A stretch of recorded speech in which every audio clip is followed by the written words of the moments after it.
Do you consider yourself a high achiever? Smart, driven, highly successful? I am so excited to have you.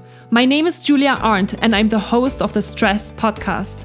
I will help you develop your stress resilience the same way you've developed your workplace superpowers. Learn peak performance tools to thrive at work and in your personal life. Let's get started.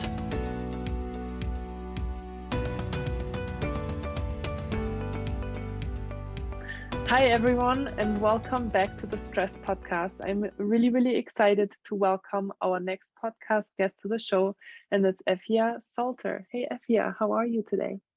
I'm great, thank you. How are you?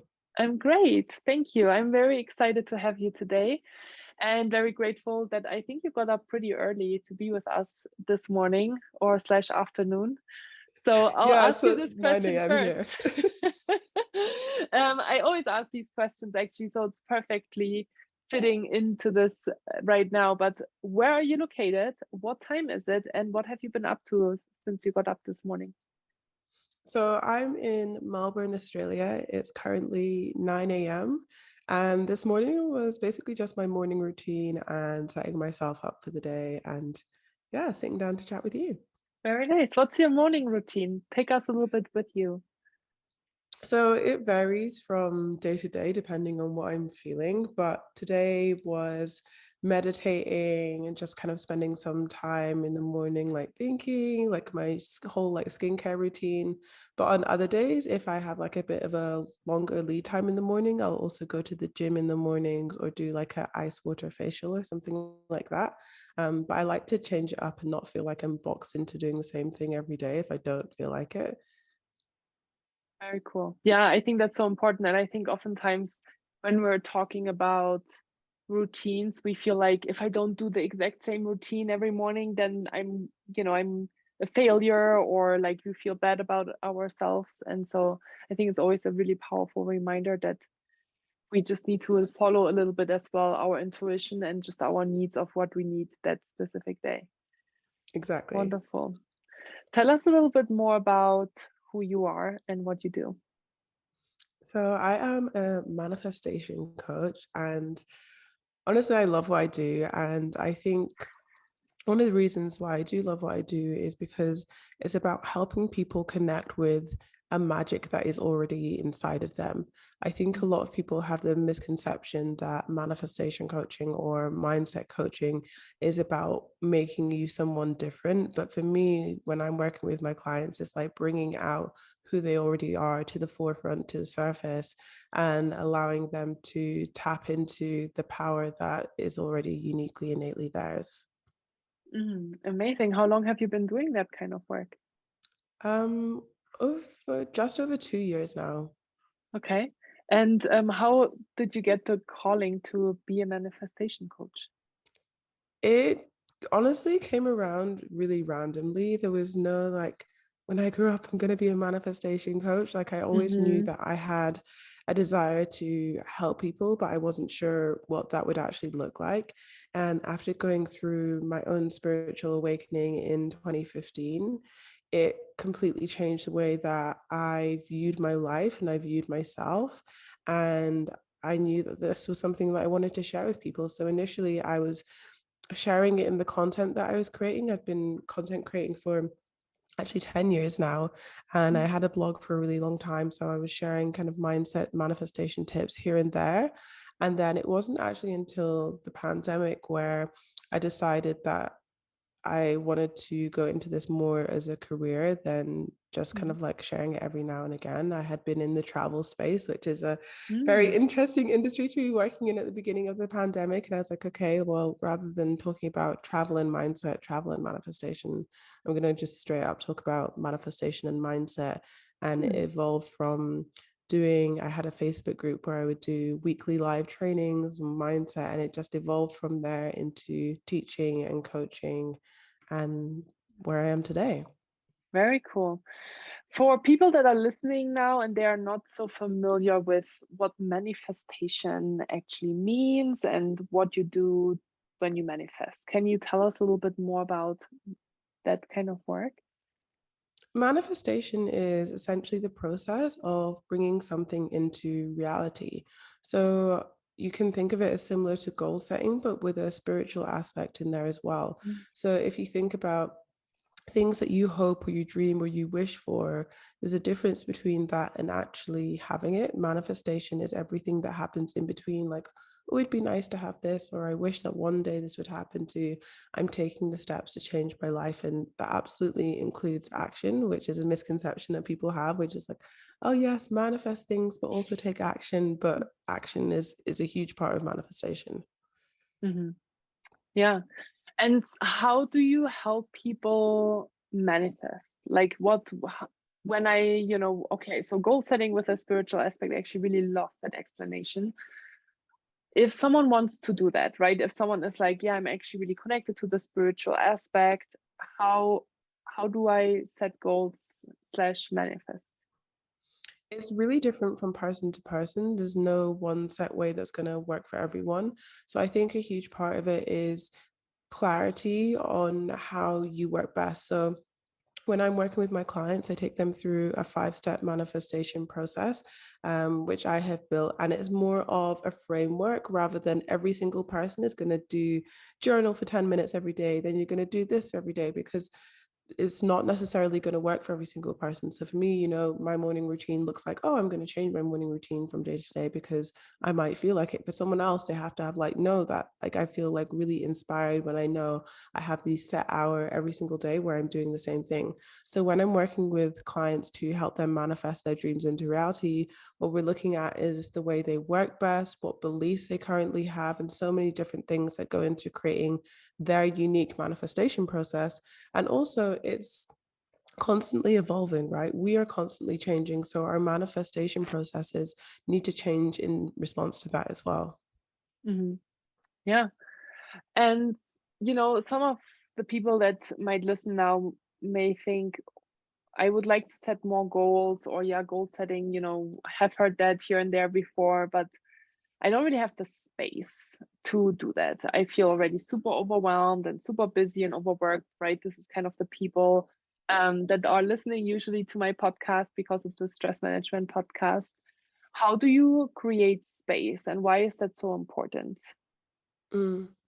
So for me, creating space definitely looks like meditation at the beginning of my day. And I Okay. think there's a misconception that practices that we need to do need to take a really long amount of time. And Hmm. like you mentioned, for everyone, sometimes that just isn't possible. And also, it's not necessary either. So when I tell people I meditate every day, maybe they're thinking like, oh, like an hour of meditation in the morning. It might be 10 minutes, it might be 5 minutes, it might be 20 minutes, just like whatever meditation I'm feeling called to that day. So if you're like, yes, I want to incorporate more spiritual practices or manifesting my dreams into reality, but I don't have that much time. Okay, well, how much time feels plausible for you right now to dedicate? Is it like 15 minutes a day? Is it 20 minutes a day? And just take the time you have, make the most of that time rather than feeling like I need to take away from my free time and then you're resenting it because you're like, well, this is the only time that I get to chill. Just begin incorporating small things into your day. So maybe one day is going to be dedicated to diving into what your values are, which is, for me, this is where I always start with my clients, is what are your values and what kind of person do you want to be, over specifically what things do you want to have. Knowing what your values are and knowing what's important to you is also going to indicate the way that you go into the rest of your steps. So say that your value is to have loads of free time, you know that your manifestation process is going to incorporate loads of play and loads of fun into it. If you're someone who values loads of strategic aspects, then your process is going to look different. So I would say, number one, making the most of the time that you have, and number two, just getting like really clear on each area, because that clarity is going to enable you to move through things in some aspects quicker, and it's just going to make the whole process seem more seamless and easier. So if you're taking more time around the clarity and getting clear on what you want and clear on what you want to go, that's okay, because in the long run that makes things more effective for you. Hmm. Can you talk a little bit more about how to find clarity? Because I feel like, we can say, oh, okay, you have to find more clarity, but is there maybe a process that you can share that people can take in order to create that space and then finding that Mm. sense of clarity? Finding clarity, a lot of it comes down to following your intuition. You can't really strategic your way into finding clarity because no one can really tell you how you feel and what you want to happen in your life. So being able to listen to your intuition, and it can start with simple decisions like, do I want to wear this today or do I want to wear this today? Do I want to take this path today or do I want to take this path? Do I want to get a coffee? Mm, Do I want to get a tea? And following those intuitive nudges. Then when it comes to making those bigger decisions, it's not such a leap because you're already used to listening to that intuitive voice or those intuitive nudges. And also knowing that you can't make a wrong decision, right? There are no decisions that are like so drastic that you can't like rectify them or move in a different direction. So just choosing something and following that path, if you really feel like I've tried everything that I can to try and get more clear on this, it's just not coming to me, just doing something and then seeing what happens when you do that something. Because quickly you'll realize whether mm, this is something that is something you want to be doing or something you don't want to be doing, whether this feels good for you or whether it doesn't feel good for you. And rather than trying to make the right decision or the wrong decision, try to aim for making a decision that feels true for you at that moment in time, because mm, all we can go on is what feels true for us, right? When you're going for right and wrong, there is this element of like judging yourself if you don't pick what you're supposed to pick or worrying like, is this what I'm supposed to have done? Whereas if you go with what feels true for me at the moment, that can't be debated as strongly, I feel. hmm. Yeah, interesting. And I think for me, one way of how I find clarity is really through a couple of different things, right? I think it can be through movement, it can be through meditation, it can be through journaling. Sometimes, you know, I think especially as entrepreneurs, sometimes we feel like, oh, I need to be creative and I need to think of the next great, subtitle or text for my next post or my next email that I'm trying to send out. And it can be sometimes really difficult to find that clarity. I feel like when you're sitting in the same space all day long. And so yesterday, for example, I went on a little bike ride after my work day. And literally in like 5 or 10 minutes, I had so many ideas that popped into my head just because of a change of scenery and moving my body and getting some fresh air. And I actually stopped multiple times to like take notes on my phone because I had so much coming through all of a sudden that I didn't have before. So I think sometimes trusting the process or actually doing what is counterintuitive, right? Because I think when we feel like I need to be creative or when I feel like I need to work on this project and I feel like I'm procrastinating, um, instead of just sitting down and, you know, maybe sitting in front of your computer and not really creating something or like having something that comes out of you, to like change scenery or change what you're doing. Sometimes even listening to a podcast for me can really help all of a sudden kind of spin the wheels and be like, oh, this really resonates with me and this makes me feel really good about myself or my business or where I want to go. So I feel like that's a way for me to find clarity as well. Yeah, I totally agree. And I would also add that so much of manifestation is actually a subconscious process. It's working with your subconscious mind as well as your conscious mind. So while on a conscious level, you may be like, yeah, I want to find clarity. I want to know. There may be some part of you subconsciously that doesn't, because it could Mm, mean something drastically about shifting your current reality. You're maybe worried about people judging you. You're worried that it's not meant for you. So I would also say when it comes to finding clarity, whether or not you have an awareness of there might be some part of you resisting that, just give yourself that permission to actually find clarity. Say, I'm open to seeing where this takes me. I'm open to seeing what comes up and really getting yourself into a place where it feels safe for you to find clarity. Because if it doesn't feel safe for you to find clarity, you may be sabotaging yourself without even realizing it. wow, so powerful. Glad that you're mentioning that. Yes. And you mentioned the subconscious, which I think is always really powerful. Because that's obviously where, all of our experiences are stored, trauma is stored, where our first yet most powerful experiences are stored, and limiting beliefs. That's the other thing that I was thinking of. How can you work through that when you do actually recognize that that's coming up? Mm. And again, I would just say you have to be super compassionate with yourself while on this journey, because we all have stuff in our subconscious minds that are affecting the way that we live day to day. And if you're going into that in a through a judgmental lens, you're not going to gain as much from it as going from it through a compassionate lens, while also taking responsibility for the direction that you want your life to go through moving forward. So with my clients, connecting with their subconscious can maybe be something that they haven't really consciously thought about before. And they're like, well, how do I even begin to see what kind of things are in my subconscious mind? Meditation and journaling, I feel, are two really great tools for that, along with hypnosis. Hmm. And hypnosis is definitely not as scary as it sounds. It can just almost No. be like a deeper meditation. Um, that is just like allows you to just like lean back and see where your subconscious mind wants to take you as well, right? You may have an idea of what you want to hear, and then actually where you get your answers is somewhere completely different. So doing something that allows you to sink deeper, I feel those three practices are really crucial. And also as well, when it comes to, for example, journaling, you're consciously writing the questions, right? If you're using journal prompts or anything like that, you consciously write that. Everything that comes after that is all the subconscious answers. And you may even find, like, at the beginning, you're writing and you're like, yeah, I know this. And then when you think you're done writing, but you push yourself to keep writing more, that's when you're like, wait, what? This is how I Hmm. actually felt about this. And it doesn't maybe make logical sense, but it also makes complete sense that this is something that has been playing in the background, and giving yourself that permission again to access those answers. Meditation, again, is something where you can go into meditation with an intention of what you'd like to find out. Like, oh, I want to learn how I truly feel about this, or I want to feel inspired for these next steps. I want to connect with my higher self. I want to connect with my intuition. And you can state that. You can go into it with an intention of what you'd like. And then with hypnosis, it's much more of a guided journey. So seeking out a hypnosis that is going to lead you to something that you want to explore at that moment in time.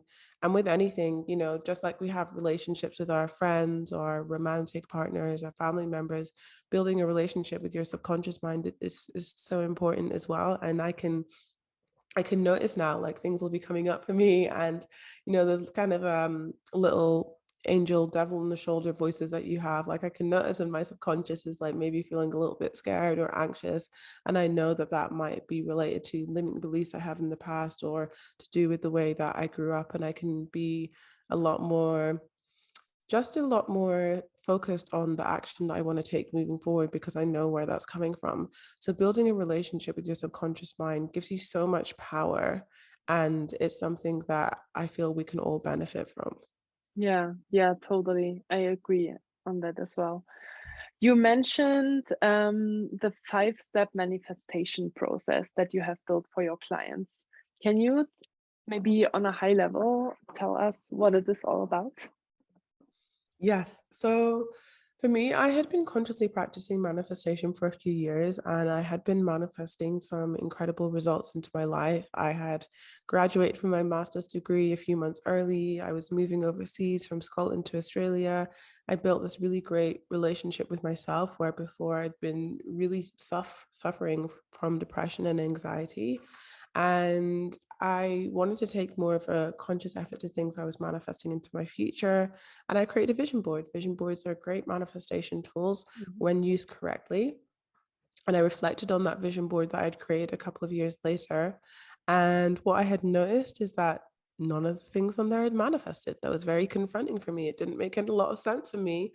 But when I actually dived into why that was, it did make a lot of sense, because I had been putting things on there that I felt like I should want, or where I felt like I should be at, Mm. rather than what I actually specifically wanted for myself. And what I realized is that it's a very easy place to get to when you're only beginning your manifestation process from what do I want to have, and you're not coming at it from a deeper level. And this led me to creating the V.I.B.E.S method for aligned manifestation. And the first step of that, as opposed to intentions, is embodying the vibe of your higher self. So, like we were talking about before, is how can I connect with my higher self to see what my values are? And then your intentions come from your values, rather than just kind of plucking them out of thin air because you think they're going to make you look good, or you think that's what you're supposed to want. And then from there, we can look at setting intentions, and not just any intentions, but really powerful and heartfelt intentions, because it's not always like, I know what I want, and then you instantly manifest it. There are often challenges and roadblocks along the way. And when you can connect that to something deeper than just like, oh, this would be nice to have, it allows you to keep going when things get challenging, and allows you to anchor into something, almost something bigger than yourself. And a lot of people will set these intentions and it's just like, well, I don't want to be miserable, or I don't want to be single, or I don't want to be broke. We're focusing so much on things in the past, things behind us, rather than looking at where you actually want to go, right? So if you're running a marathon, you're not looking at like, I just want to be as far away from the start line as possible. You're like, no, I want to hit the finish line. I want to keep going. And manifestation is very much a process in that way as well. From there, we move into energetic blocks and boundaries. And this is when you know who you are and who you want to be, you know what you want to have. This is when everything is going to come up. So, like you mentioned before, this is where you will experience limiting beliefs, potentially past traumas, and anything that comes up at this point that says, no, you can't, no, you shouldn't, who do you think you are, all of those things. And this is confronting for a lot of people, because it may seem like, well, if this was truly meant for me, then I wouldn't have these feelings. I wouldn't feel this way, or I wouldn't be Mm-hmm. sabotaging myself if I actually wanted it. When Mm-hmm. actually, your subconscious mind is just trying to keep you safe. And so the safest way for you to exist is by carrying out the same patterns that you've had day in, day out, because your subconscious mind knows that these work, these have got you through your life up until this point. So from a prehistoric level, which is how your subconscious mind is operating, it makes the most sense to stay exactly the same. And while our brains have evolved a lot in some ways, also in some ways they haven't, because they're always looking out for that potential danger. And while we're not having to worry about being chased by lions and tigers and bears, your subconscious mind still interprets danger in that way. So when we are thinking about trying something new, even if it isn't that drastically different, it's still breaking out of a pattern that has served you up until this point. So absolutely there is going to be maybe a little bit of pushback or a lot of pushback there. And we want to get to the root of what we can do to move forward, not necessarily need to get stuck so much on why are these limiting beliefs the way that they are, or why am I the way that I am, because you can get so stuck in going down the rabbit hole of the why, rather than what can I do to feel safe moving forward? What can I do when this thought or this belief pops up? And it's much more empowering to look at things from that lens than getting stuck in the why. And also, this is where we look at boundaries, creating boundaries in your life, boundaries around your time, boundaries around your energy. Because, like you mentioned before, especially for your podcast listeners, maybe you have a very limited amount of that you can dedicate to doing extra projects. So you have to be super mindful of like, where is my time and energy going at the moment? And are there some areas where maybe I can reclaim my time, reclaim my energy, that is no longer serving me, and then can redirect that to the things that you do actually want to be spending those times and energy on. Now, moving into the final two steps, we have balancing your feminine and masculine energy. That looks at how you're taking action, whether it is super Mm-hmm. strategic, whether it is intuitive, whether it's a combination of the both. And balance, when I talk to my clients about balance, it's never about 50-50. It's never about being perfect all the time. It's about what feels best for you. How do you work best? My working style may not be the same as someone else's working style, so I'm never going to push that onto someone else, but help them find the way that they work best and they feel best. And sometimes it is going to be a process of trial and error and seeing what works for you. And then finally, we tie it all together with S, which is surrender and releasing things to the universe, not being so stuck in things needing to happen a certain way or by a certain time, or making things mean something about you. Like, if I manifest this, this means I'm an amazing person. This means I'm great. This means I'm a good human. If I don't manifest this, this means like I can never get anything done. I'm not good enough. It's not making anything mean too much, right? We don't want to attribute our worth, our being to arbitrary things that are out there. Yes, we want to manifest our dreams and manifest our desires into reality, but it doesn't mean anything about you, how it happens, or if it happens. They're not attached to your worth. That is Mm-hmm. inherent. Mm-hmm. So many important nuggets in there. So thank you so much for sharing that process. I think that's so, so interesting. I do have a couple of questions. First question, because I have created a lot of vision boards myself in the past as well. How to use vision boards correctly? Can you tell us a little bit more about that? You already mentioned kind of the, putting on what you think you should want because other people or society live that versus like the intuitive part. Is there anything else that we can do correctly or incorrectly? Yeah, so many things. I think first of all is going into a vision board with the intention that it's going to work. If you're going into it like, oh, Mm, this is BS, or this is just like a mm, little cute scrapbook project, this would be nice to have. When you're creating this, like get so excited about it, set the vibe, like whether it is on your laptop or you're creating a physical one. Maybe you want to link it to a certain scent like a candle, or you want to wear a specific perfume. Even you know how people get mm, specific perfumes for their wedding day, so then when they spray that reminds them of the wedding day. You can do the exact mhm, same thing with vision boards. It's like setting up a stimulus and response with smells. So you really want to set the vibe when you're creating the vision board. Be really intentional. I also encourage my clients to put pictures of themselves on their vision boards, because we often go through like Pinterest or Instagram to collect those pictures. And you have all these pictures of other people achieving their dreams and getting what they want, but you have to remind yourself that this is about you. This is solely about you. So mhm, I always mm, encourage my clients when they're creating a vision board, and you can format it in a number of different ways. But normally for me, I will have a picture of myself in the middle, and then I will have 4 to 6 sections depending on like how many goals or intentions I have around that time, around different areas of my life. And having all, so let's say you have relationship and work goals that you are setting on manifesting. You don't want to mix up those two pictures and put things like across each other. You want to have, this mm, section is for my work goals, this section is for my romantic goals. So when you're looking at it and your subconscious mind is taking in that information, you're associating it with that specific area that you would like to go off of. So there are so many ways to just cultivate a bit more of an intentional vision board. But I would say setting the vibe, being intentional about the way that you lay out your vision board, and also just focusing on you and what your desires are, and making yourself the center of that vision board as well. And it gets to be a really fun and enjoyable process. And just remembering to actually engage with your vision board after you've created it as well. I definitely have experienced in the past where I've created a vision board, got super into creating it, like, yes, it's amazing, I'm amazing, and then rarely look at it. Has mm, to actually look at the vision board in order to manifest those things into reality, because it doesn't just manifest because you've put loads of pictures together. It manifests because you're taking action on the things that you put there. You're feeling inspired because of that vibe that you've created. So mhm. yeah, just bringing that intentionality to the vision board is what I would recommend. Yeah, I love that. Great instructions. And if you're listening right now, this can also be done super well with your friends. Like I've posted definitely like vision boarding afternoons and evenings where I bring a few girlfriends together. And, especially now as we're moving into the end of the year, I think this is always something really beautiful and powerful to do.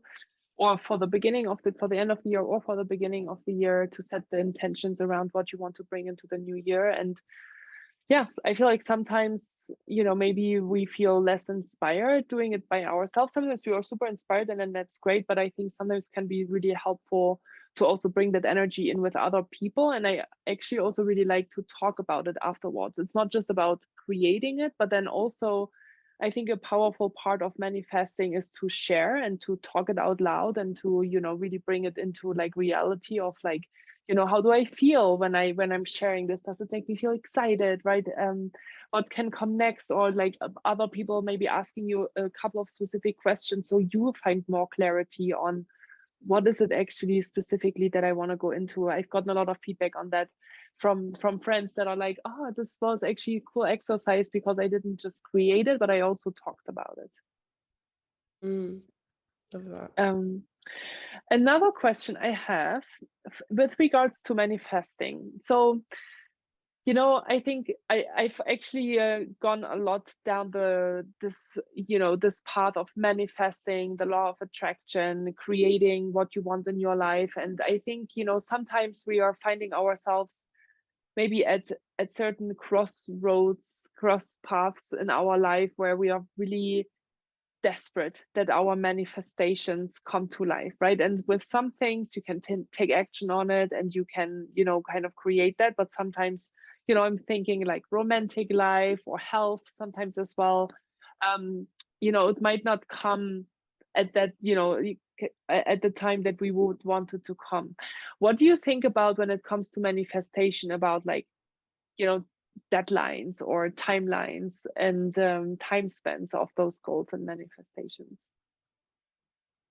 Personally, I believe that it can be helpful to put a date or a timeline on goals, because Mm-hmm. otherwise it can just be like, oh yes, one day in the future this is going to happen.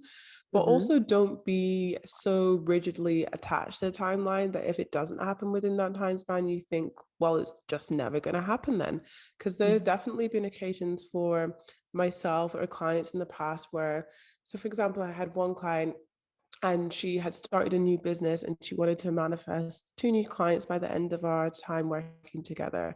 And she'd initially set it for midway through our coaching point, this is when I want to have the clients by. It hadn't happened. She was feeling pretty demoralized.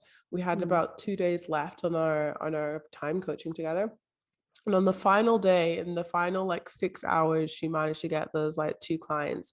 And it just happened like so, we think that it's like we look at things logically. So, like, oh, if I want to get this, I will probably need to get one client this month. I would need to get one client that Mm-hmm. month and then end, right? That Mm-hmm. seems the logical way for things to happen. But manifestation isn't logical. It's extremely spiritual, extremely personal. The universe doesn't work on the same human timelines that we have, right? We create these Mm-hmm. concepts of time, Mm-hmm. which in some ways are arbitrary when you're thinking about it in the grand scheme of the universe. So just because it doesn't happen then doesn't mean that it doesn't have the potential to happen. And also, how do you know it isn't happening? Just because don't have the result yet doesn't mean it isn't happening, doesn't mean things aren't happening behind the scenes. Like, let's look at a relationship, for example. It doesn't just like one day you're single and the next day you have a partner. There are so many different things that have to go into it, like the Mm-hmm. dates, the meeting people, connecting with people. You might have just gone to an event where you've met your potential future partner and you just haven't had the chance to have a conversation or go on a date yet. So we have to know that there are so many things that are happening behind the scenes. And when you do feel like demoralized and demotivated and feel like things aren't happening, a good practice you can do is to write, it's actually journal on it, like, I know that my manifestation is happening because, and then think of evidence that you can collect from things that have happened to you recently. So let's just Mm-hmm. use that example of the relationship again. Like, oh, I know my manifestation is happening because I went to an event and I was beginning to find people attractive again after a long time of like feeling like I couldn't fall in love again, or I'm feeling more confident in my body and I know that this is attracting people to me because I'm just radiating this energy of being sure of myself.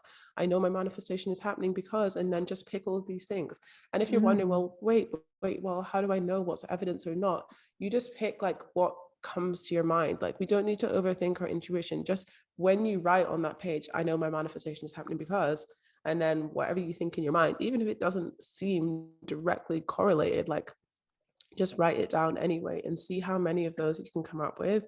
And you'll notice your energy shift from the beginning of like, oh, is this ever going to happen, to like, there is so much evidence that my Yeah. manifestation is on my way. Like, this is so exciting. And knowing that, that final step of my manifestation method, which is surrender, is also knowing that you are always supported, yes, by the universe, God, or whatever you like to term things, but also by yourself. Like, you have got yourself through your life up until this point. You have always made it through. You've always got yourself to a place that you can be proud of. And this isn't any different. Yeah. Yeah, absolutely. I love that you said that. I love the journaling prompt as well. Something I've never thought about before. I've read so much about manifestation and law of attraction, and and about kind of timelines, right? Because I think we sometimes set ourselves these timelines because we want to feel better or we want things to change. um, and there's a lot of literature out there, I would say, that actually says don't put a timeline on it in a way, because the universe or God or whatever you believe in will deliver at the right time when you are actually ready to receive, and you need to trust that, right? And I think one other thing that I've heard, which I also find interesting, and I do kind of find myself thinking about that all the time, in kind of the old pattern or in that limiting belief where I'm like, I'm trying to grow my YouTube channel and I always think, oh yeah, but it takes a lot of time to takes a really long time to have a following. But then I'm feeling like that's almost a limiting belief that I put on myself, that it has to take a long period of time in order to be successful, when I think there's also a lot of examples where people have had YouTube channels for a year or 2 years and they've been very successful. And so, yeah, so I think timelines, we kind of have to let go a little bit of that concept. And what else did I want to say? Anything else that comes up for you, Ifia? Um, yeah, I think relating to what you said about timelines as well is just be aware of how it's making you feel. Like if it's making you feel like inspired and motivated and you're like, yes, having this timeline is great, then go for it. If it's making you Mm, feel like really trapped or like you're doing something wrong, then just be really mindful and cognizant of that. And also as well, like timelines are not set in stone. Just because you've written it once and you said it's going to happen by this date doesn't mean you can't then change it when you have mhm, more information. I absolutely have a large percentage of my goals, I will change them with more information, or I like realize like, oh, I thought I wanted this, but actually now I think about it, I would like to like edit it and change it a bit. But just the mhm, process of like setting a goal, setting an intention gives you something to work with. So just write something, say something, and then edit that, adapt that as you have more information, whether that's intuitive information or strategic information that's going to allow you to move forward. yeah, love that. That's such an important reminder as well. The other thing that I wanted to say or slash ask was, so when you're creating your vision boards or your manifestations, do you wait until you get them before you set the next goals, or how do you think about that part? No, I'm just creating goals as or intentions as they Yeah. come to me. Like, I feel like, for me, I can only focus on so many things at a time. But at the same time, I have one of my manifestation tools is I have a journal, and it's things that I want to manifest in my lifetime. And eventually there's Mm. going to be like 100 or more things in there. At the moment, I think it's maybe like 30 to 40. I'm not Mhm, consciously thinking of all these 40 things I want to manifest in my lifetime at any one given time.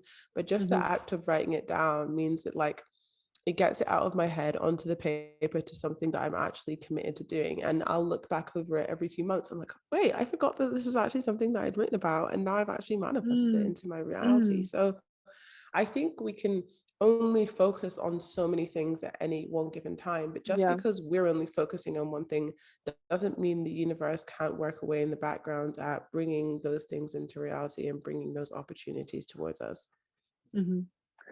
Yeah, totally. That's really helpful. And one more question, because I'm really curious, when you're working with people on like the manifestation piece, what would you say are their biggest struggles or challenges to actually get to where they want to be?